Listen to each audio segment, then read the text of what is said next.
दोस्तों, क्या आप जानते हैं कि दुनिया का सबसे खतरनाक हथियार क्या है? वो कोई परमाणु बम या मिसाइल नहीं, बल्कि वो भरोसा है जो हम अपने सबसे करीबी दोस्तों पर करते हैं। आज मैं आपको एक ऐसी रूह कपा देने वाली सच्ची घटना बताने वाला हूँ, जहाँ एक यादगार ट्रिप अचानक एक जिंदा श्मशान में बदल गई। 5 दोस्त, एक हसीन वादी और एक ऐसा हैवान जो उनके बीच ही छिपा था। कहानी शुरू होती है शहर की भीड़भाड़ से दूर, उन ऊंचे पहाड़ों और बर्फीली नदी के बीच, जहां विशाल, भरत, छोटू, जोई और लीसा अपनी लाइफ का सबसे बड़ा एडवेंचर रिवर राफ्टिंग करने आए थे। इनके साथ था इनका प्रोफेशनल गाइड दाहू, जो इस इलाके की रग रग से वाकिफ था। वीडियो में साफ देखा जा सकता है कि नदी की लहरें आज बहुत उग्र थीं, मानो वो चिल्ला चिल्लाकर इन्हें चेतावनी दे रही हो। पर रोमांच के शौकीन इन दोस्तों को तो बस उन लहरों को चीरना था। विशाल और भरत नाव के आगे के हिस्से को पूरी ताकत से संभाल रहे थे। उनके चप्पू पानी को बेरहमी से काट रहे थे।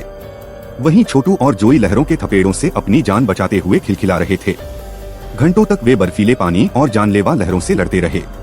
उन्हें लग रहा था कि वे कुदरत के राजा हैं, पर वे ये नहीं जानते थे कि इसी नदी की गहराई में और जंगल की डरावनी खामोशी में मौत उनका बेसब्री से इंतजार कर रही है।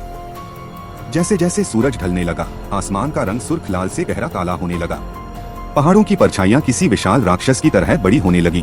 इन लोगों ने नदी के किनारे एक सुनसान जगह पर अपना टेंट लगाया। आग जलाई गई और मस्ती का दौर शुरू हुआ। जोई और भरत अपनी पुरानी यादों के जोक सुना रहे थे। छोटू अपनी मासूम बातों से सबको हंसा रहा था और लीसा सबकी तस्वीरें ले रही थी। लेकिन आप अगर गौर करें तो गाइड दाहू बिल्कुल शांत था। उसकी नजरें बार बार उस घने अंधेरे को चीरने की कोशिश कर रही थीं, जहां से अजीब सरसराहटें आ रही थीं। इसी हंसी मजाक के बीच लीसा टेंट से थोड़ी दूर अंधेरे की तरफ जाती है और उसके पीछे पीछे मिन्सन भी दबे पाव निकल जाता है। मिन्सन का बर्ताव पिछले कुछ घंटों से बहुत अजीब और हिंसक लग रहा था।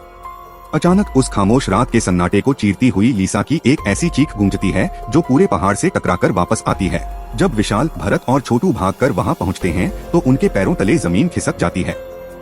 लीसा खून से लथपथ बेहोश पड़ी थी और उसके सिर से खून का फव्वारा छूट रहा था। मिन्सन वहां खड़ा कांप रहा था और बार बार कह रहा था कि लीसा फिसल गई, पर उसकी फटी हुई आंखें और थरथराते हाथ कुछ और ही खौफनाक सच बयां कर रहे थे। यहीं से शुरू होता है असल संघर्ष। लीसा की हालत बिगड़ रही थी और उसे मिर्गी जैसे भयानक दौरे पड़ने लगे थे। जोई, जो खुद एक डॉक्टर था, उसने समझ लिया कि अगर जल्दी कुछ नहीं किया गया तो लीसा को बचाना नामुमकिन होगा।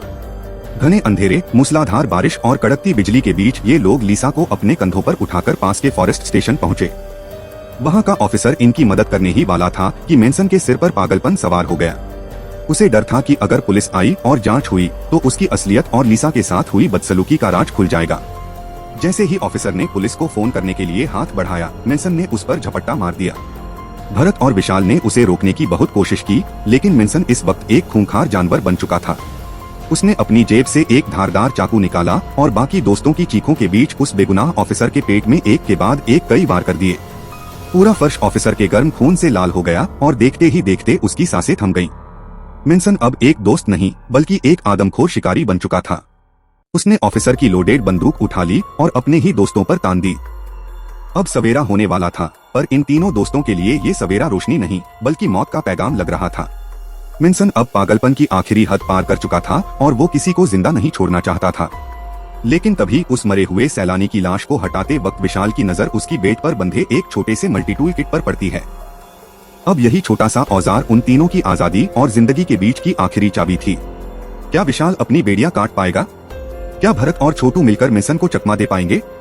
इस खौफनाक सफर का अंजाम क्या होगा, यह जानने के लिए हमारे साथ बने रहें, क्योंकि असली रोमांच अभी बाकी है।